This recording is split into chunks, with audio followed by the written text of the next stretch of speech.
about now. Good to be alive right about now. Good to be alive right about now. Hallelujah, let that bass line move ya. Say hey, it's good to be alive right about now. I was dead in the water, nobody wanted me. I was old news, I went cold as cold can be. I kept throwing on coal, trying to make that fire burn. Sometimes you gotta get scars to get what you deserve. I kept moving on, now I'm moving up. Am I feeling blessed with all this love? I think I finally found my hallelujah. I've been waiting for this moment all my life. Now all my dreams are coming true, yeah. I've been waiting for this moment. It's good to be alive right about now. Good to be alive right about now. Good to be alive right about now.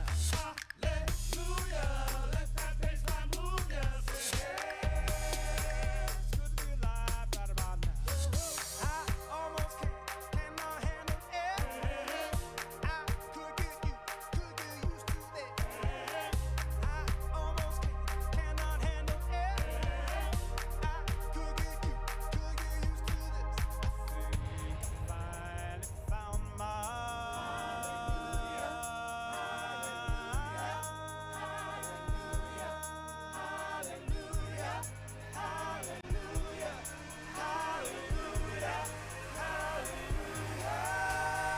It's good to be alive right about now. Good to be alive right about now. Good to be alive right about now. Hallelujah, let that bass line move ya. Say hey, it's good to be alive right about now. I almost cannot handle it. I could get used to this. I almost cannot handle it. I could get used to this. Finally found my hallelujah, hallelujah, hallelujah, hallelujah, hallelujah, hallelujah. It's good to be alive right about now. Good to be alive right about now. Good to be alive right about now. Hallelujah, let that bass line move ya. Say hey, it's good to be alive right about now. Good to be alive right about now. Good to be alive right about now. Good to be alive right about now. Good to be alive right about now.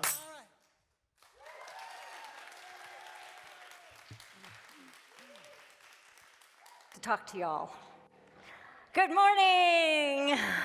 It is so good to be alive right about now. Oh my gosh, one of my favorite songs. And how fun we had more members of Celebration back for the first time since I don't know when.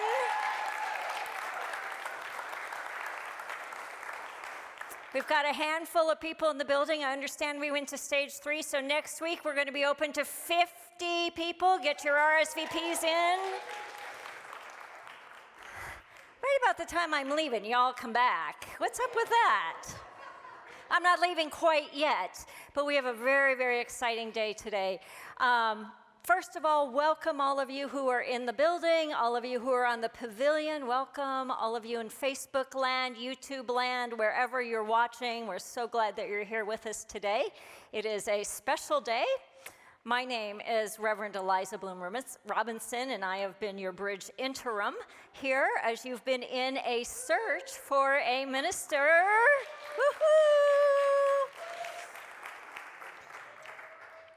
I don't know, I'm feeling so excited about this. But first, a couple of things that we have to say, right? If you're here for the first time, we welcome you. If you want to know more about Unity Church of the Hills, type the word connect into the comments. We have ambassadors who are happy to connect with you. Unity is founded on prayer. We've got prayer chaplains available to get a prayer Call the phone number on your screen and leave your name, your phone number, and that you have a prayer request. Prayer chaplains will call you back. We want to take a moment to bless our youth and family. They are still meeting 100% virtually, but lots of activities going on, from our teenagers all the way down to the littler ones, and even for the parents. So we bless the teachers, the parents, the kids, and oh my gosh, can't we wait to have all those kids back up on stage. That'll be really fun too. But one step at a time. I'm so glad to see it. Looks like everybody's got a mask on. Please keep your mask on. We are still following our mayor's and CDC's recommendations for safety, and hopefully that will keep us moving in the right direction, and that's all very, very exciting. So we've been alternating through our mission statement, our vision statement, and our prayer for our minister search. Today, as it happens, we're doing our prayer for the minister search. So before we say it out loud, I really invite you to land and open, right? And we land in our sanctuary and in all of our social media, and we just open space. We have a candidate here today, and we open space. This week is a relationship building week. So as we open ourselves, our minds, our hearts, our ministry to our candidate, she's also opening her mind and her heart to us. And so just as we move through today's service, as we move through the events of the week, we just invite you to really be open. Like, what's possible for Unity Church of the Hills in this next level of evolvement? So we're going to say our statement together, then I'm going to introduce our candidate to you. So, together, centered in spirit, we unite in our vision of the spiritual leader who will inspire us to higher consciousness and deeper levels of love and acceptance for all. We trust and surrender to divine order, grateful for our spiritual home and the wonderful gifts that await us. Amen. So I'm going to read her bio, and then I'm going to invite her and her husband up. So hold your applause until I invite them up. Can you do it? Oh no, let's give her applause. Let's invite her here. Why don't you come on up? All right, so as Reverend Cherie Taylor-Jones and her husband Graham Taylor-Jones come to our stage, I'm going to read her bio. Reverend Cherie is joining us this Sunday as a candidate for senior minister. She is a consultant. Go ahead and front and center, I'll go side. She is a consultant, speaker, and author. Her passion is to assist people in questioning their personal beliefs, assessing and analyzing if those beliefs are valuable or need to be changed, giving them permission to release beliefs which no longer serve them, and facilitate in creating new empowering ones. She believes it's in our ability to question our convictions that we are able to create personal transformation, which leads to a collective shift in consciousness. Cherie has a newly published book entitled Turn Your Why into Why Not. She's also the host of a podcast called Belief Busters that supports transformation of consciousness. Cherie, Graham, welcome. Welcome. Welcome.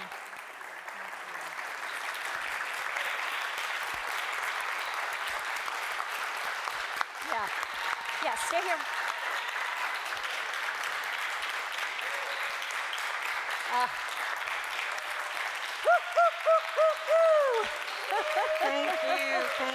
Thank you so much. Stay here, Thank Cherie. you. Stay here, Cherie. Okay. So I just want to say that we'll have the opportunity to get to know her a little bit better in what we normally do is going deeper. So we're open to questions, not only about her talk, but about her. We'll be collecting those on Facebook. If you're in the sanctuary, we'll have a mic up, so we'll tell you how to do that. And following today's talk will be a survey, and so that'll be available hard copy here in the building and online. So we really want to know your input, so please keep an eye out for that. Those will be emailed very, very shortly. And so I'm going to invite Cherie to the stage to lead us in our opening prayer, and if Frederick would start us with the bowl. Thank you. So glad you're here. Welcome. Thank you. Thank you for what you've done for this community before you just sashay away. Don't sashay away yet. You're amazing. Rev Eliza, please, please. Yeah.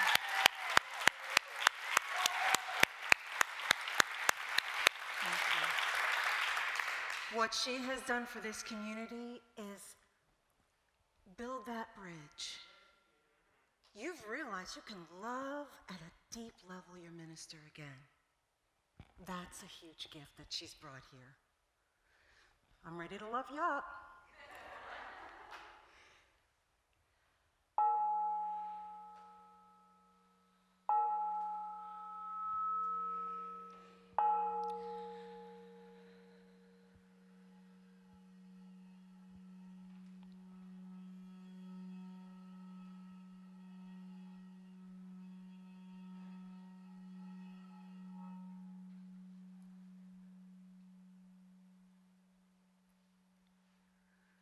So breathe. Take that nice deep breath in and exhale. And just allow all that busyness that got you here, let it go. Be here now. Bring your essence, your consciousness, your love, your curiosity. Bring it here. All are welcomed. And as you follow your breath, it reminds us that there is something greater within us, breathing us. And so I see that as I look at all your faces. The divine is present. And I welcome you home. I welcome you home. It's been a year, a long road. And so let's just take that moment to breathe in what it feels like to be home, to be here, now, in this sacred space, in this place of love and unconditional acceptance. And we breathe. And we breathe. And let's take a moment to honor all of those who've been dealing with this pandemic, all the isolation, dealing with loved ones who have suffered with this disease, maybe even people we have lost to this disease. And let's just hold them in our love, in our light, as they deal with these emotions, knowing that we can hold and undergird it all. And we breathe.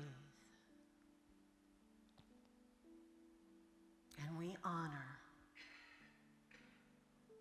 We honor this community, Unity Church of the Hills, on the precipice to burst out and rebirth in a new way.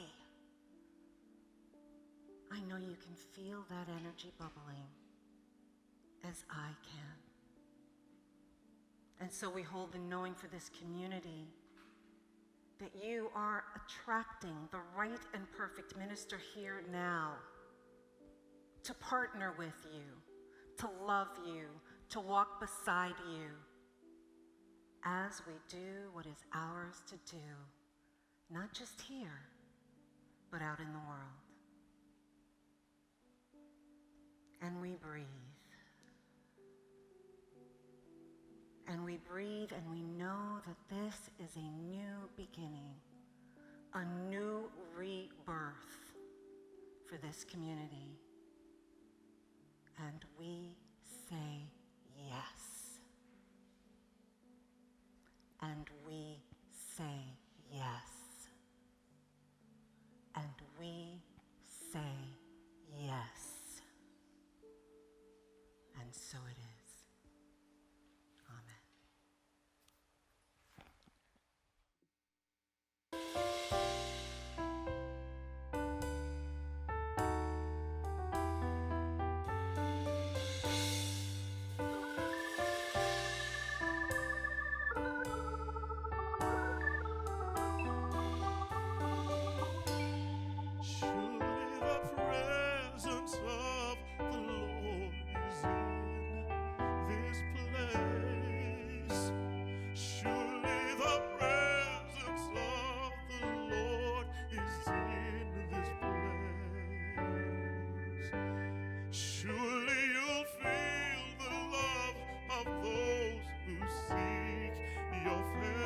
Surely the power and the love is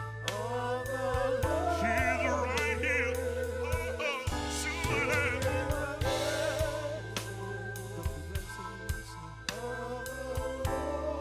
the Lord is right here.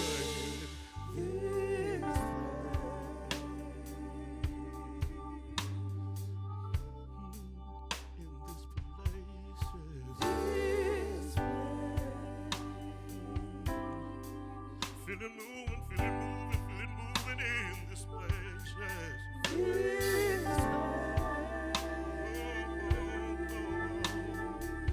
In this place.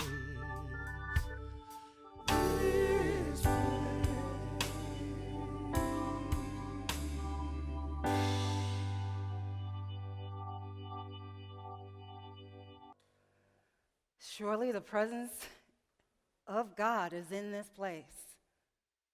Susan, you.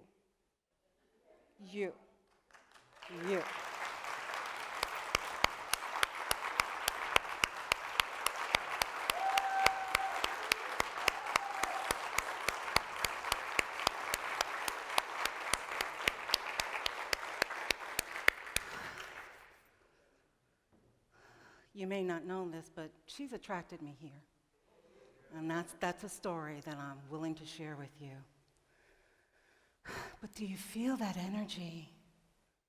That's God dancing here. So why don't we tap into that energy as we meditate?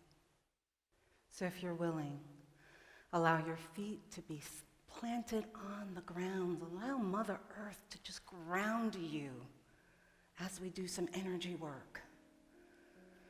We allow the opening of our heart, the opening of our mind. We invite the allness of the universe to be present now. We allow that energy to come in, white, gold, light, bright, blessing us. Opening our chakras, coming in through the crown, all that vision and wisdom opening up in new ways, coming into the throat so that we can share what is ours to share in love and light, moving down to the heart where it's cracked open anew, to love in a way we've never loved before, and moving down into the embodiment, into us birthing anew. We've said we're ready for this. So I invite you to open. Again. Open and allow. Allow the divine to connect with your divinity, to remind you of the truth of who you are, divinely human, here for a purpose, here to create peace, harmony, love in the world, here to make this world a better place. If you're having thoughts, that's all right. Watch those thoughts go by. If you're having like, what is she talking about? That's all right. Let it go by. And be here now. We are talking to your soul.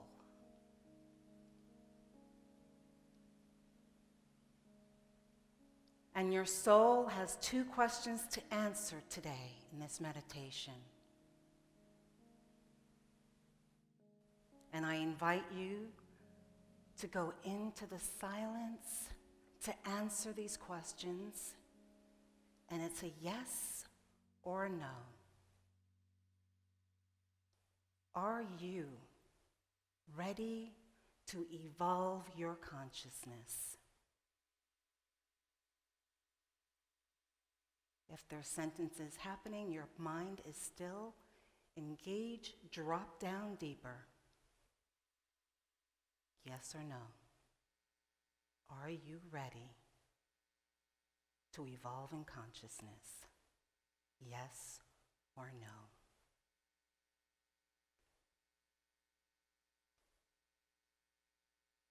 Second question. Are you ready to answer your divine call? Yes or no?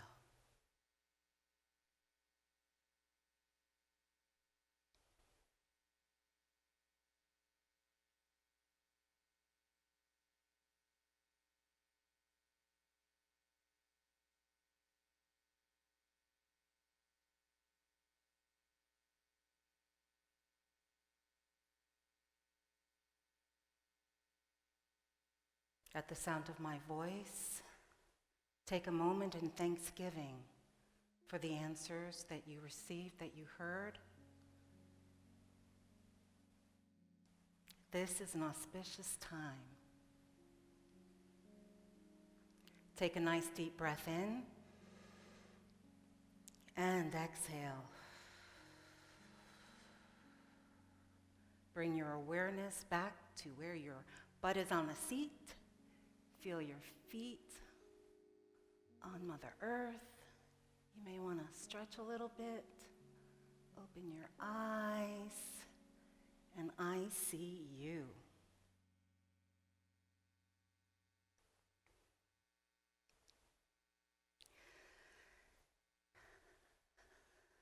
So, there's this favorite comedian of mine who said, after the pandemic, I'm not sure how I'm going to be in front of people again live. Either I'm going to bomb or I'm going to be brilliant. I'm hoping for brilliant, so hold that knowing with me, please. And the question that we have today is, are you ready to answer the question? Are you brave enough to be accountable for your consciousness? Are you brave enough to be accountable for your consciousness? This past year has been a really powerful year. Wow, we've seen so many people who have to deal with immense change and even loss. For a few, there have been moments of blessings and awakenings. Those who were able to stay strong and centered gave themselves permission to feel all the feelings that were the upheaval of 2020. Feelings such as fear, confusion, and even hope. Hope as they navigated the unknown and still adjusting to a new way of being. Wow, it's been a year. So I'm going to tell you one of my favorite stories is The Wizard of Oz. I'm a Dorothy girl. I've got some paraphernalia at home. I'm not going to really get into detail right now. But I love that story. And I think I love it because of the many layers and meanings and lessons to be understood. So I want you to remember back to the scene where Dorothy, the Scarecrow, the Tin Man, and the Lion had arrived at the Emerald City, and they were going to see the wizard. But this was not the first time of their arrival. This was the second time. This was after they had faced the terror of dealing with the evil witch. And they even had the broom to prove their accomplishment. And now finally, they had arrived to see the great and powerful Oz. Got to do it in that voice, right? The great and powerful Oz, who made promises to them if they were able to vanquish the Wicked Witch. Dorothy had dreams of getting back home to her family. The Scarecrow was looking forward to having a brain so he could think. The Tin Man excited about getting a heart so he can love. And the Lion was looking for that courage to finally be that brave king of the jungle. And yet, when they take that witch's broom and they laid it in front of the Wizard of Oz, he refuses their request. He even has the audacity to say, hey, come back tomorrow. Let's talk about it then. They were flabbergasted. No way, no way. And then the wizard tries to intimidate them to leave, right, by showing his power of like immense power. Well, Toto, my favorite, you know, Dorothy's beloved little dog had enough. So what does he do? Runs over to where the wizard is, using a microphone and special effects to like have this great illusion of power. And he just kind of takes the curtain, right? Moves it back. And what does he reveal? That the great and powerful Oz is merely a man. Merely a man. And Dorothy is just bringing him onto the carpet, saying that behavior is not acceptable, and she says to him, "You are a very bad man." To which the wizard replies, "Oh no, my dear, I'm a very good man, just a very bad wizard." Go figure, right? So why do I tell you this story? I tell you this story because it's really a wonderful analogy for what we've been dealing with over the past year, right? Just as we push the curtain to reveal the Wizard of Oz for who he really was, right? It's exposing this pretense of omnipotence power to expose the truth.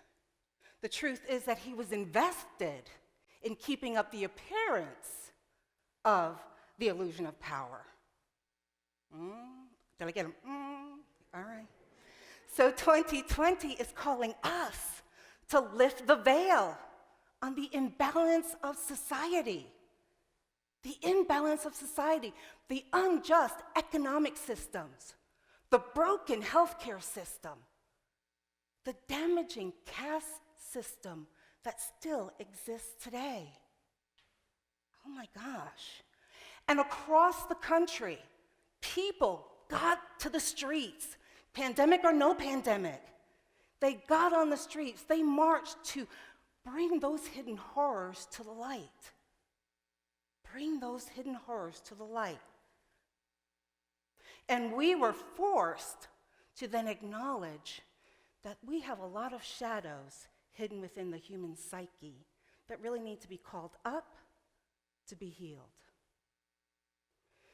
And so for me, I see 2020 as the Great Awakening.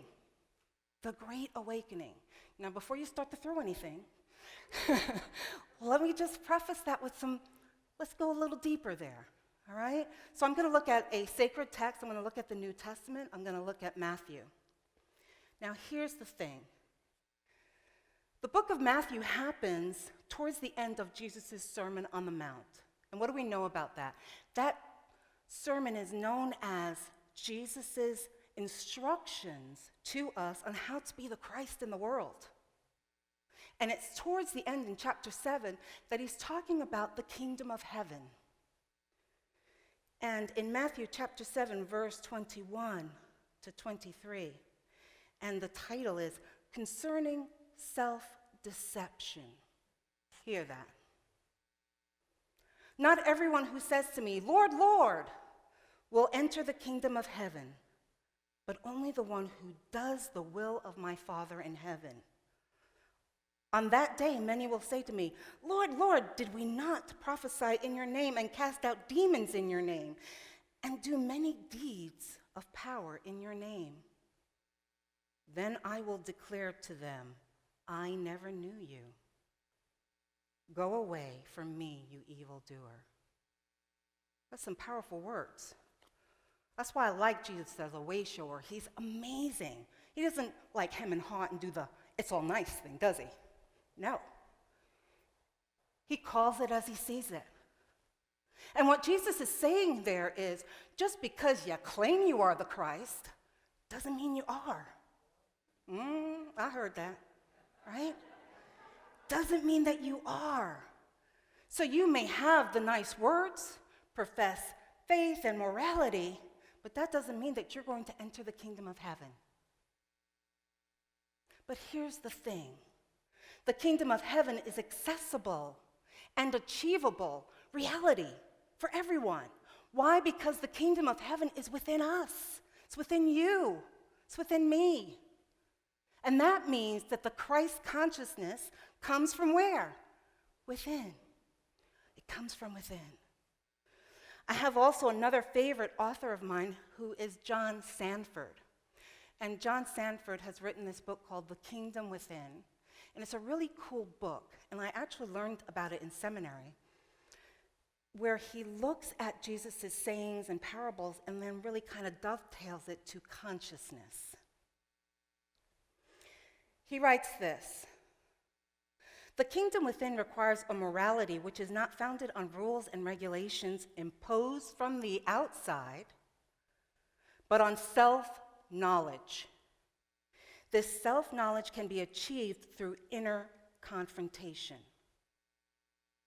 And so I believe if 2020 was the Great Awakening, then 2021 calls us to do this confrontational self-knowledge work now. That's where we are now. You see, we can no longer pretend and deny that we have hidden shadows. It's not possible anymore. 2021 is about bringing those hidden things to the surface, allowing God to be in the shadows with us, looking at those aspects that we have labeled not of God, things we don't like, loving those things, and then integrating them into ourselves as wholeness. You know, in Unity, we often tout that it's all God, except for the things we don't like.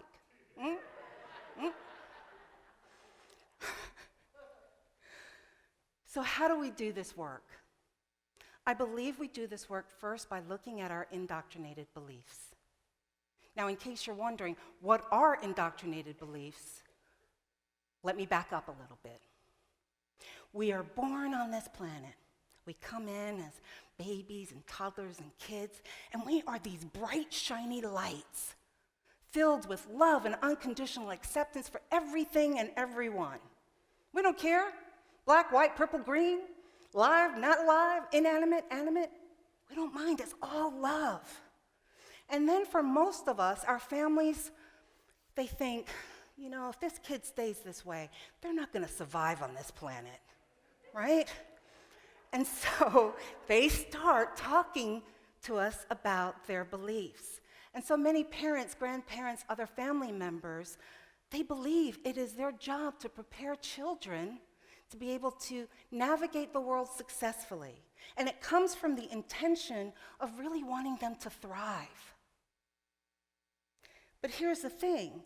If your family of origin believes that the world is a hard place, they are going to teach you, be tough, be smart, don't let anyone take advantage of you. Or if your family of origin believes that they are entitled to the good life and the best of everything, then they are going to teach you. Walk in the world as privileged, deserving of whatever you deem important, and making sure no one else gets your limited supply. And if your family of origin is biased or prejudiced, then they are going to teach you that that is the right way to view the world. So hear this. And why am I telling you this?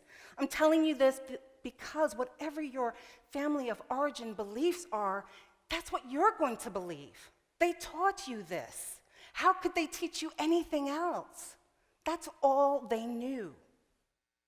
But here's the good thing. The good thing is that you're not at fault.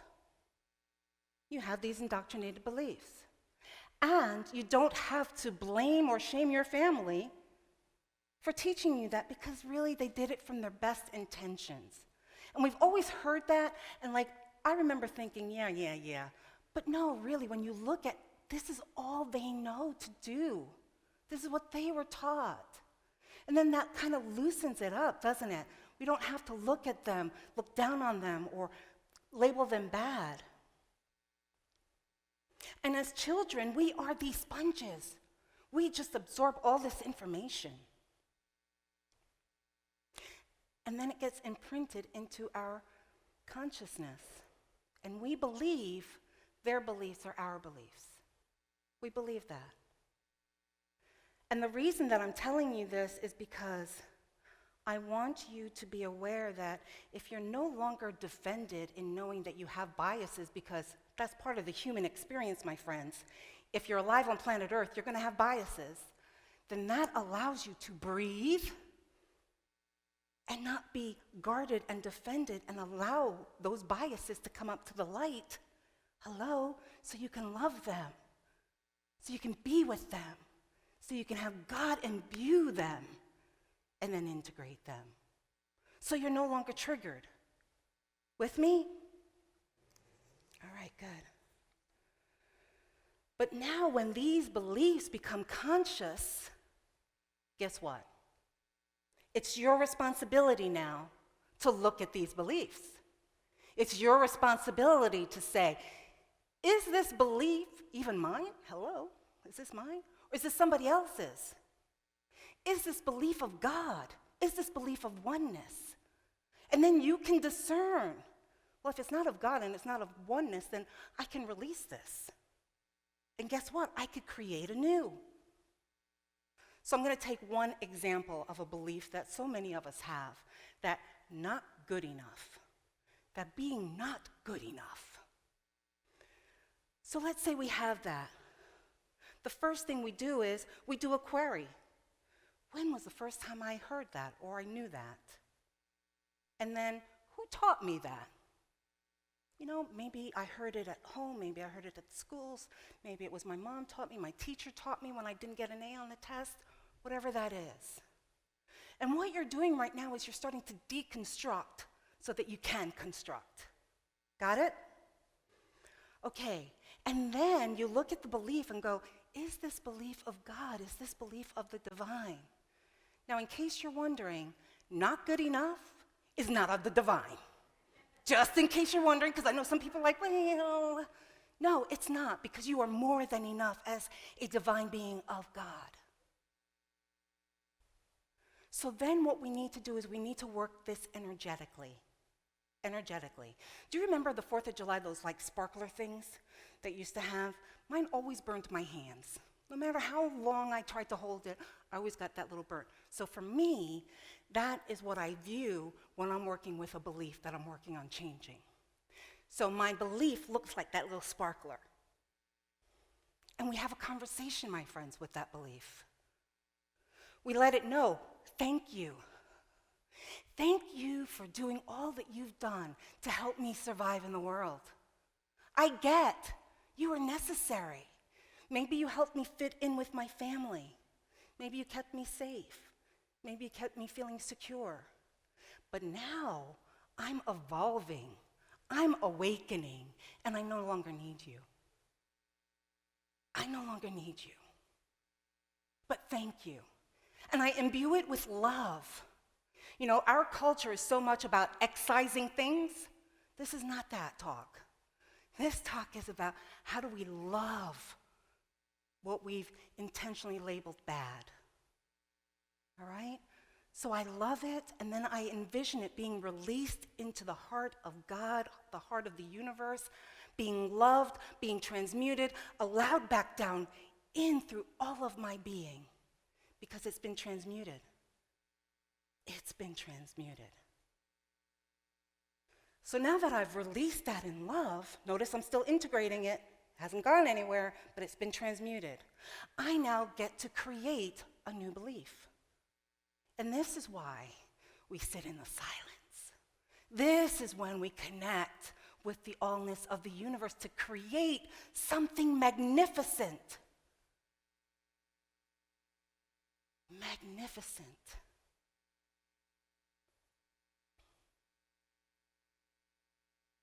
And when we create that belief, we then see that energy being imbued with divinity, with love, with allness, integrating our every being. We see it restructuring the neural pathways in our brain so that our thoughts, our feelings, our words, our actions change based on our new knowing. Our new knowing. And that, my friends, is how we create anew. But here's the thing.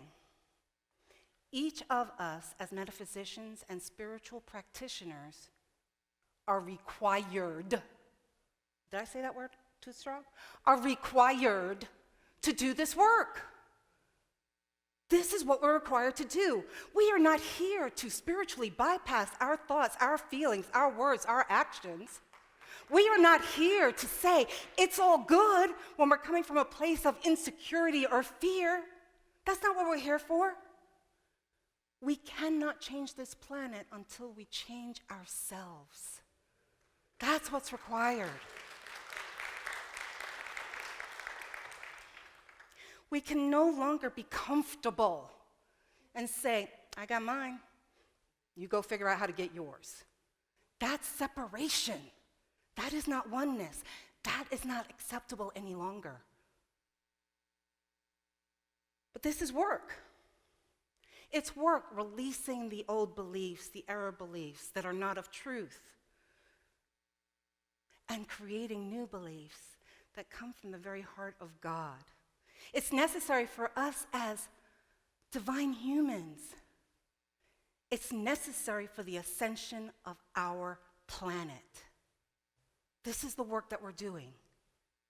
The world cannot transform if we don't transform on an individual level. And then from that individual level, what we do is we transform the collective consciousness.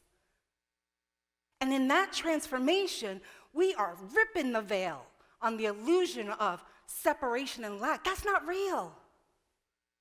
And we are saying that is not truth, that will not stand, that is not of God, and we are here finally to live into what our purpose is.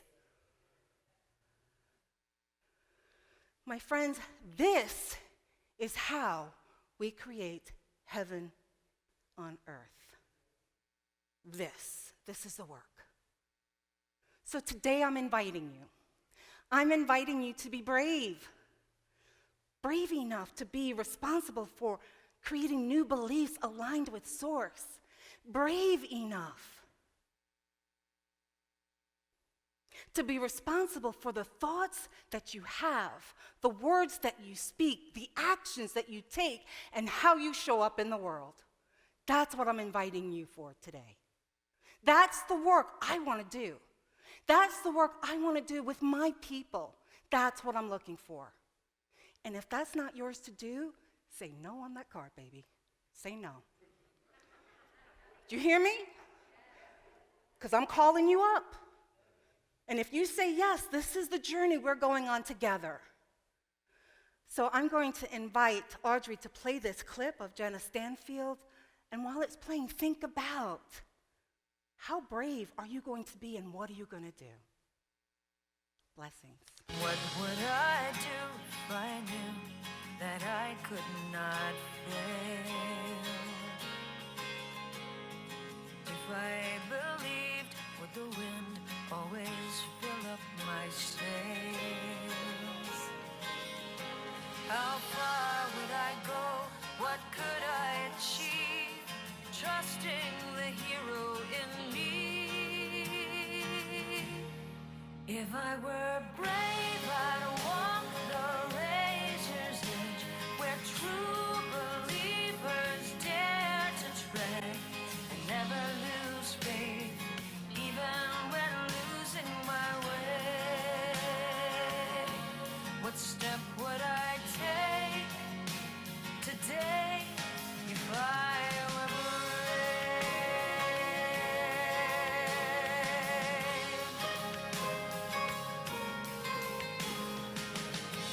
What would I do today if I were brave?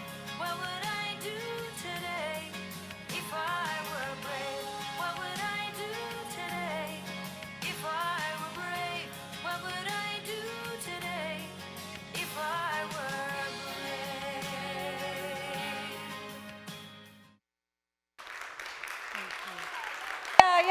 Yeah. What would you do if you were brave?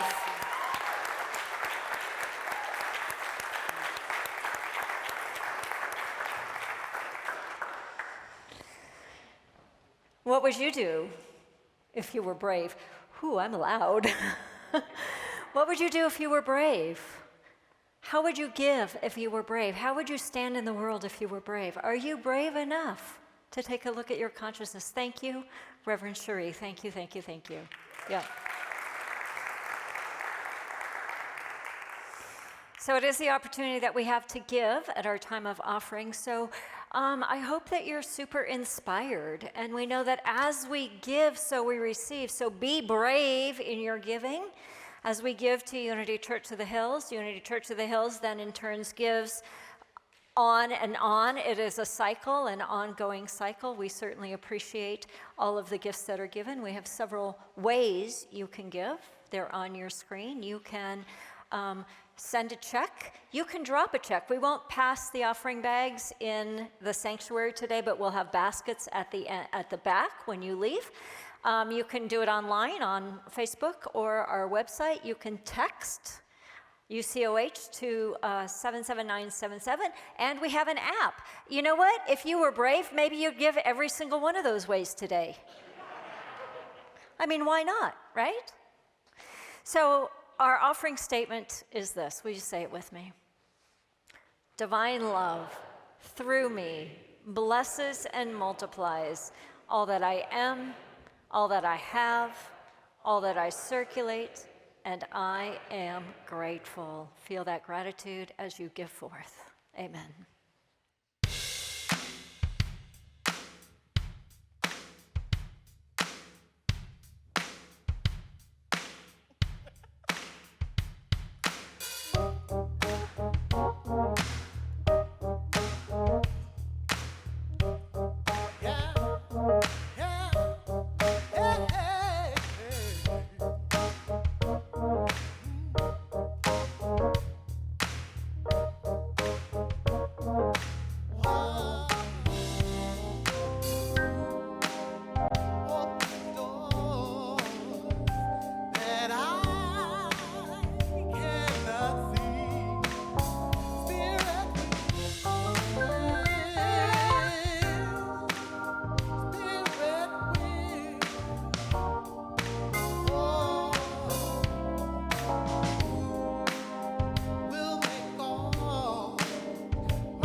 This is a remix.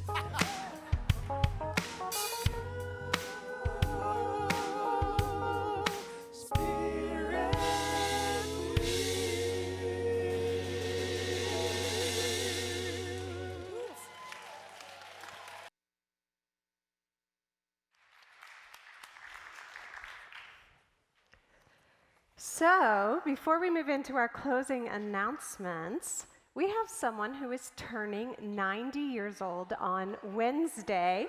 John Camden, would you stand so we can sing you happy birthday, please? Roderick?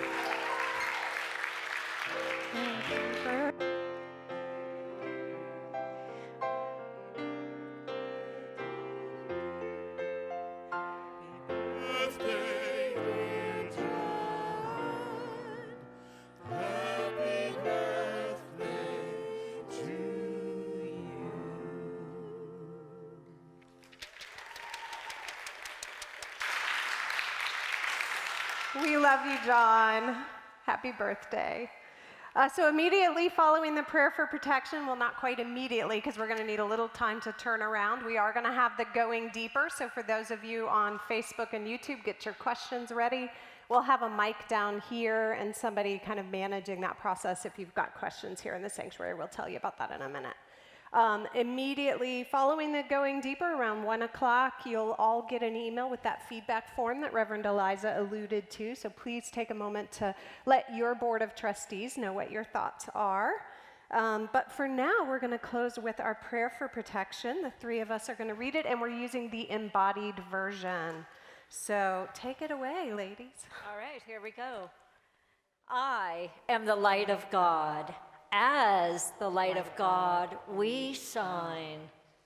I am the love of God. As the love of God, we embrace.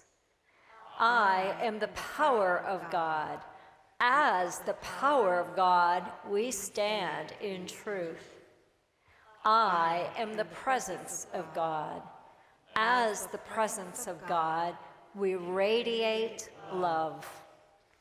Wherever we are, God is, for we are one. God bless you. Stick around for Going Deeper. Thank you for being here today.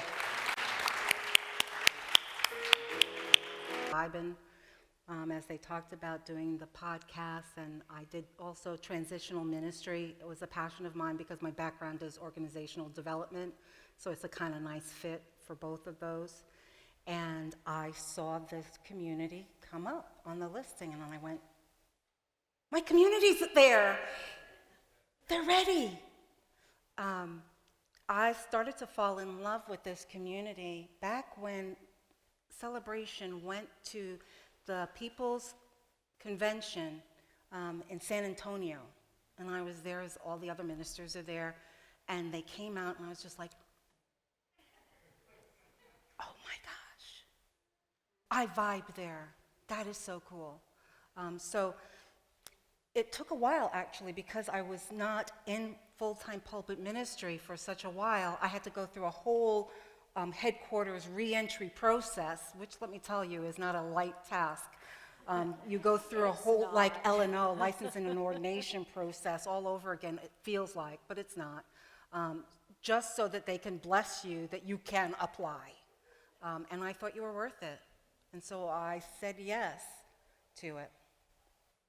And didn't you say something at that conference, something like, I didn't know a Unity Church would have music like this, something along those lines, right? I did. Yeah. Yep, I did. So if we're vibing on that kind of level, it lets me know that there's a consciousness, right? There's a level of consciousness and frequency that I would vibrate in really well. So that just gave me goosebumps, because music, we know, is a ministry, right? Yes. If they bring it, then what happens to the minister? The minister's got to bring it, right? And so then together what we're creating is this dynamo of energy that's just got to push past these walls. So that's my thinking, my thought. It's a good one. It's a good one. I'll tell you what, I did that. I had to go through that a couple years ago, too. It's like, it is a big, and you are worth it, I'll tell you. So good for you. So people are curious where you served, prior to this? You've been doing your own thing, which I totally get that too, but you were also transitional somewhere, and we were senior minister somewhere as well prior to that. I started pulpit ministry in Lawrence, Kansas. There's about 100 people community, and I started there. And it was really interesting because, you know, when you first come out of seminary, you're all aglow. You're just walking on water, and you think everything is like peaches and roses. And it was really interesting to find out after I did the genome of like who's been there, how many ministers have been there, what's the retention kind of thing. And I found out in 25 years I was the 19th minister. The 19th minister. So it kind of put things in perspective for me, you know, as far as the community goes. But also I really got this sense that I was complete there. I had worked with them on their finances. We owned an old house that we could not afford to keep, but the community just wouldn't let it go. They just weren't ready to let it go. And it took me about a year to understand that that building represented the youths. And so they were waiting to have enough youth that they could use that building again. And so that, for them, they felt was their legacy. However, it was a very old community. There weren't young kids coming in, and we really couldn't upkeep it. It was falling apart around our ears. So eventually, we were able to release that building in love, and then, guess what? We had money to actually fix up the sanctuary and do some wonderful things there and really streamline our budget. So for me, it felt like it was complete from that perspective, but I also kept hearing Spirit say, "You're done. It's time to leave."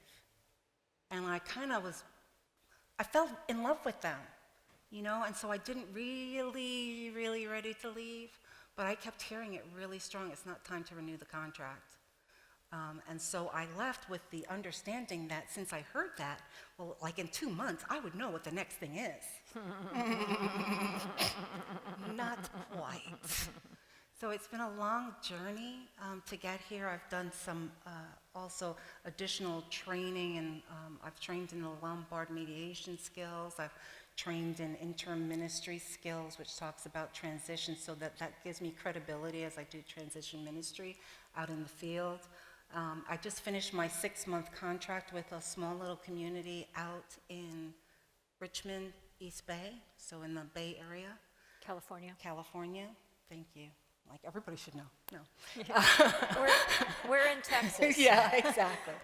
And There are other states? there are. Sorry. Not in Texas. Yeah. So I was with them for 6 months virtually. I never met any of them like in person. It was all virtual. We did a lot of work together. They never had board training. Their bylaws were from 2014. They didn't have financial policies and procedures in place. So I did all of that infrastructure with them. And they were in resistance for quite a little while, too. The average age there was 80. And you know, when you're at that age, you've seen it, you've done it, and you're quite comfortable. So towards the end, I could see that they were really gearing up and stepping into their power. And so that was really wonderful to watch as well. Thank you. Thank you. I've got one from Facebook here.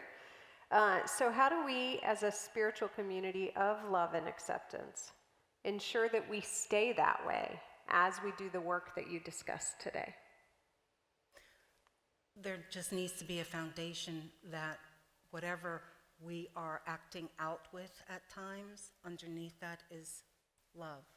Underneath that is divinity. And I think that we can then really transcend quite a bit of work that we're going to do together. Here's the thing, when we do this work, chaos happens. I'm not going to lie and say, ooh, it's going to be all good. Chaos happens, but that's the inertia for creation. That's what you need to be able to create. So there's going to be some wobbling, but I think, from what I'm told, that this community has enough love to sustain that. That's what I'm hearing. And if you do, then we can do things together. I'm not someone who's from that blame paradigm. I'm always looking at what's the divine nature underneath there. But I'm also going to call people accountable, right? I mean, as you will call me accountable. That's how we grow. Did I answer the question? You did. Okay. Great. Do you have one, Reverend Eliza? One of the conversations that's happened around here is the first minister, Ron and Lenore Scott, were here a long time, and then Steve and Mary Bolin were here for a good 10 years, and then the next ones were only here a couple of years, and now I've been here a few months. So, but there's I think an eagerness for long-term relationship. And so what is it like? I mean, nobody ever goes in except for me saying, I'm only going to be here a few months. I did that consciously. But most people don't get hired in to senior minister with that intention. So just speak a little bit to what your heart's desire is. I am looking for something long term. And what I love about that process is the spaciousness. The spaciousness to get to know everyone, the spaciousness to love people from where they are, the spaciousness to understand this community, because there's a lot of layers in this community, you know? And so what that does is I don't have to like be in this rush to get things done, to hit targets. I get to be in relationship, which is really wonderful, as long as it takes. And then when we're all kind of facing the same direction, we get to move forward. It's kind of like the analogy of, you know, those big cruise ships. It takes a lot of inertia to kind of get them moving, right? But before you get moving, you want to make sure, are your systems good? Are we mechanically sound? Do we have enough food? Do we have enough water? Are all of our systems in place? And then, right, then once all of that's there, then we get that nice push to move forward. If we don't do that kind of work together first, what happens is there's this just chaos and no coherence. So for me, I love this idea of the long term because it allows us to cohere. It allows us to resonate. It allows us to then really discern what are we called to do as a community and how do we do it? And I love that thought. I love that process. And here's the other thing I know. This is your community. This is your community. I'm here to facilitate. I'm here to lift up. I'm here to elevate. But it's your community. Did you get that? Yeah. Beautiful. Beautiful. So I've got a question. So Eliza touched a little bit on the process of the ministers that we've kind of moved through into this open space now. There's still some healing work. We've done some healing work as a community. There's more healing work, I think, to do. And then there's just the healing work of the last year that everybody went through. So kind of what are some of your favorite healing processes that you might bring into the community for us to do some healing work together? Well, I think there's twofold issues going on. Yes, we have the pandemic, right? That's been really stressful and isolated for most of us. But you also have the way that the Grandins left. That's, you know, let's call the elephant in the room. It's here. There hasn't really been much time to do healing work with that either. So there's multiple things that really need to happen to heal. And I think one of the ways to do that is really to do a lot of small group work. You know, to really make the situation where it's comfortable for everyone to be feeling safe to say what's on their heart.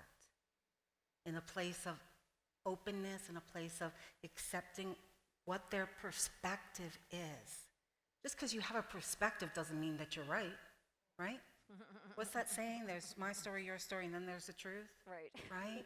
But we all need to be able to voice what it was for us.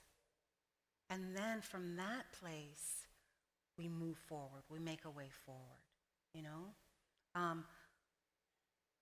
We all look at what was happening in the past. And sometimes that kind of bubbles over into the present.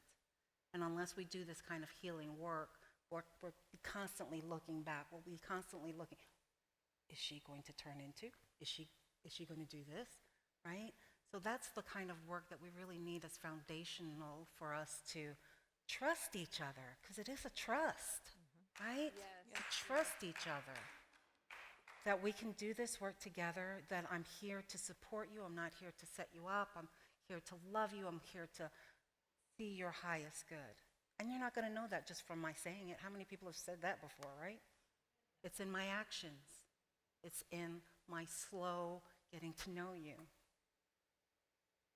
It looks like we might have a question from the sanctuary, so we're going to just take a moment for that. Thank you so much, James.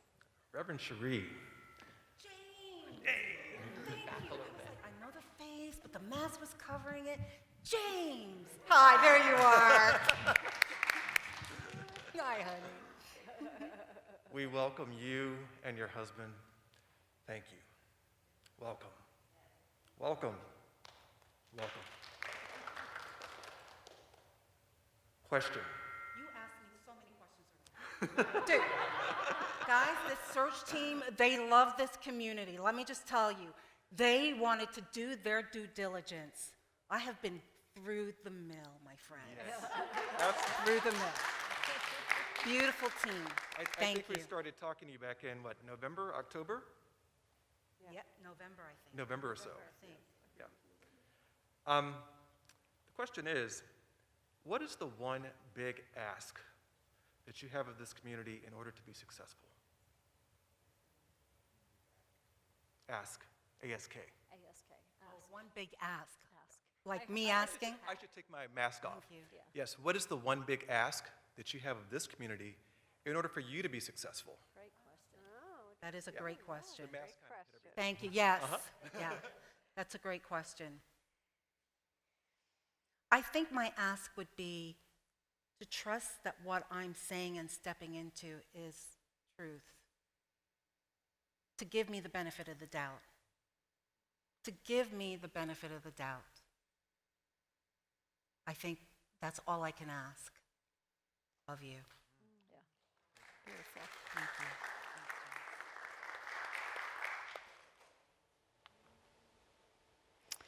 It looks like we've got another one coming up. Yeah, let's go ahead. All right. There we go. That's okay. I'm good. Welcome. I say the same thing. I have two questions.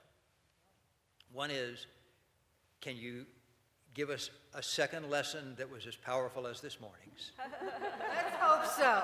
I am confident that you can.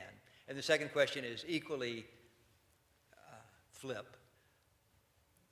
I would be delighted to have you here for 80% of the energy that you gave us this morning. And I suspect that, and I'd like to hear you respond to this, comes to you from Spirit as it comes to all of us in opening to you today. Thank you. Thank you. Hi, I am Mary McIntosh. I'm so happy that you are here, and so my heart has been broken open this morning, so thank you, thank you, thank you. Whew.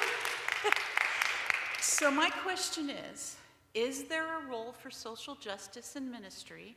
And if so, what role is that for you? There better be a role for social justice in ministry. That's why I'm breathing.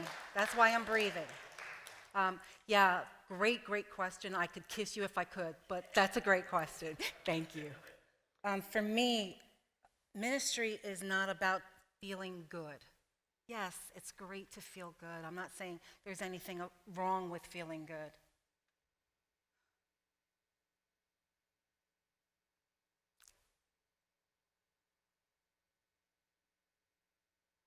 But if we say we are the Christ, if we say that there is oneness, then we cannot sit in our comfortability. We are being called to do something. We are being called to create that world. We say it every Sunday. We want to create a world that works for all, but we do nothing.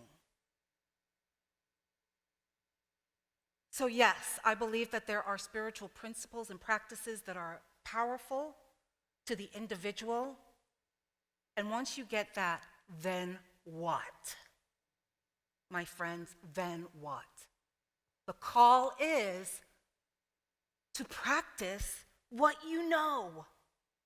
And it's not just in this room, it's outside this room.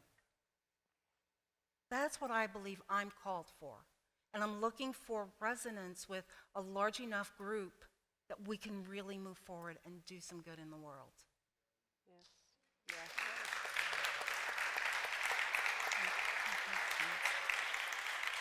So, go ahead. yeah, so I want to follow that with a question that I think that comes in from Jim. And so his question is, should the senior minister or church leaders present or preach political perceptions to the congregation in church and public social media forums? So it's a pretty direct question. And I think it goes along with, how do you balance social justice with political? And what are your thoughts on all that? I know it's a tough one. But it is the question of, it is the question. It comes up a lot. So, and it's a question in our unity movement as leaders. So I'm going to be quiet and let her answer. Yeah. Please. So hard. It is a poignant question, and you're right, it comes up. We have a ministers' discussion group on Facebook that's for Unity Ministers, and that comes up regularly, and we're all on different sides of that kind of, how do you balance that? For me, if it's happening in the world, then we need to talk about it. If it's happening outside these doors, how do we look at our spiritual principles and deal with it? So am I political? I'm not political. I don't really believe in the political system. I think it's a construct. Oh, yep. You didn't do those evals yet, did you? Okay. So I think it's a construct that has created such division in our country that's unnecessary, that's damaging. So that's how I talk about it. Thank you. Thank you. All right, we've got another question from the sanctuary. Yes, I'm Lisa Landry, and I wanted to follow up on the social justice statement. Certainly believe in Unity's fifth principle that we must act. How do we act without judgment of our colleagues, of our friends? Because what I love about Unity Church of the Hills is it's a place of love and acceptance. And I love and accept my neighbor who doesn't feel comfortable acting. And so I want to understand your balance on that, because the last thing I want to see is judgment amongst ourselves creating or dissolving the love and acceptance we have today. Yeah. Good question. Thank you. All right, so I've got another question here on. I want to answer I'm that. so sorry. Sorry. Tammy's so efficient at her job. I'm too efficient. My apologies. That's all right. That's all right. Lisa, I think you brought a really juicy question to the forefront, right? So it's in our perception of what is right and what is wrong, right? And so if we are really metaphysicians, if we are really spiritual practitioners, then we get to check in with ourselves to determine, why do we need to make somebody wrong? What's in it in me that wants to be right all the time? What is that about? So when I talk about being accountable for our consciousness, that's what I'm talking about, Lisa. That each of us is responsible for those triggers that happen. Hello? Why are those triggers happening? It's because of the meaning that we are making about a statement. It's the meaning that we're making about a side, meaning that we're making about us versus them. There is no us versus them, my friends. It's all God. Now, we may not like some behaviors from people who have forgotten that they're of God. We can talk about that, right? While still holding their divinity. Still holding their divinity, let's talk about these behaviors and what do we need to change about these behaviors. Does that answer your question? So. Lisa gave me a so. Tell me more. What's your fear?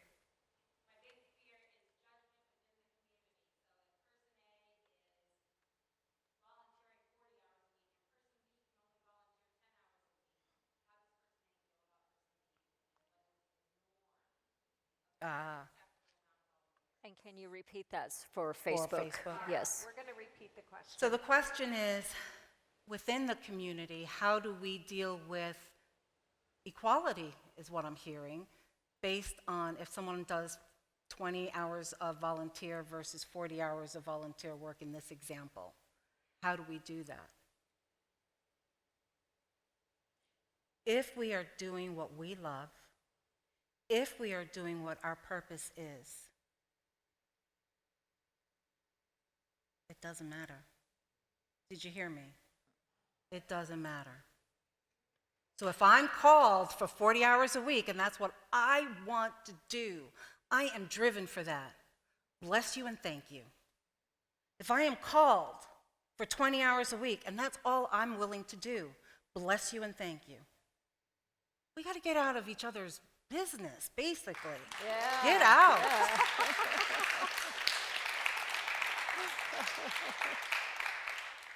And when we sit in judgment of someone, we're judging ourselves.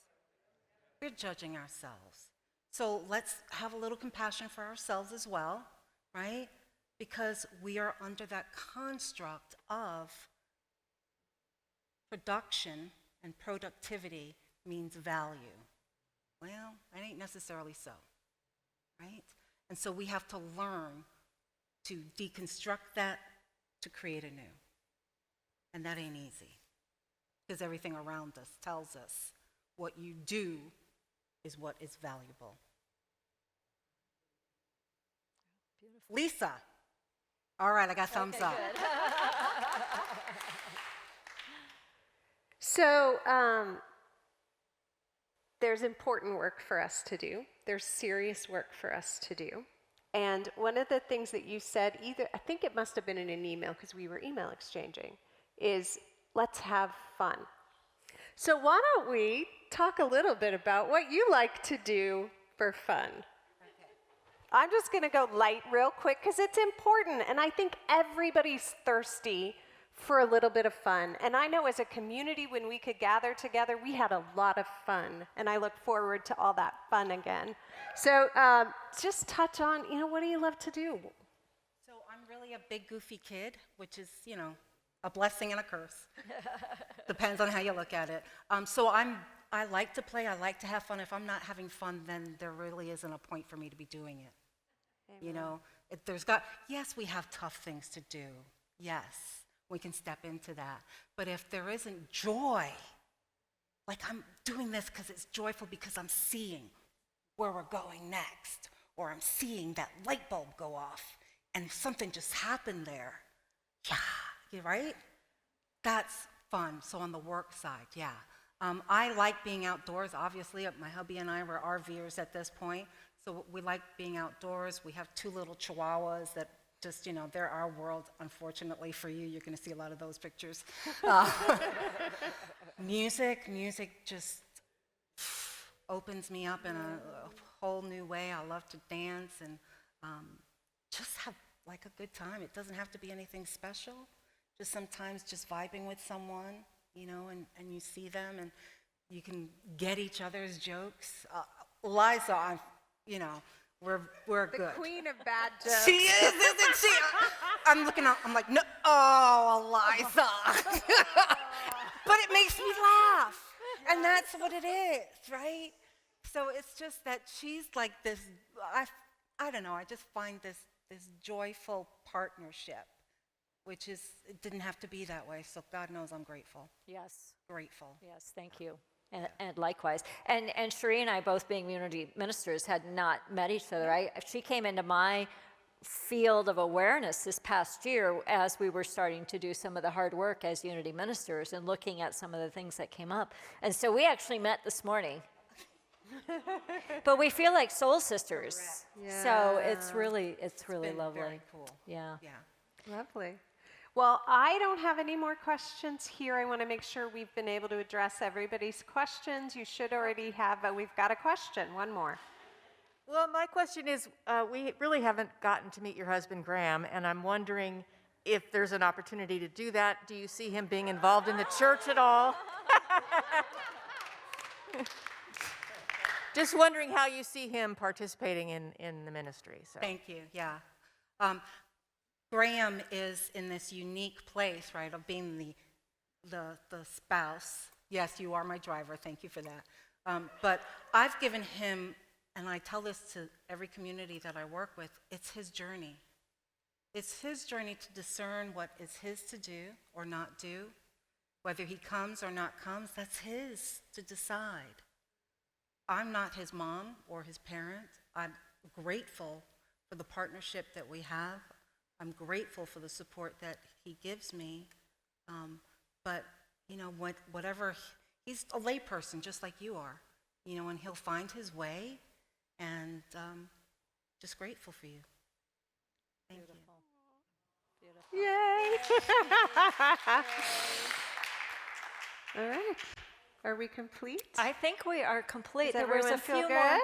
specifics, but we covered generalities. So please fill out your survey form as that comes out in a little bit. Yeah, the email, it's after 1, so you guys should already have it in your inbox. We do have printed copies if you're in the sanctuary, and we are going to put the link up on our website.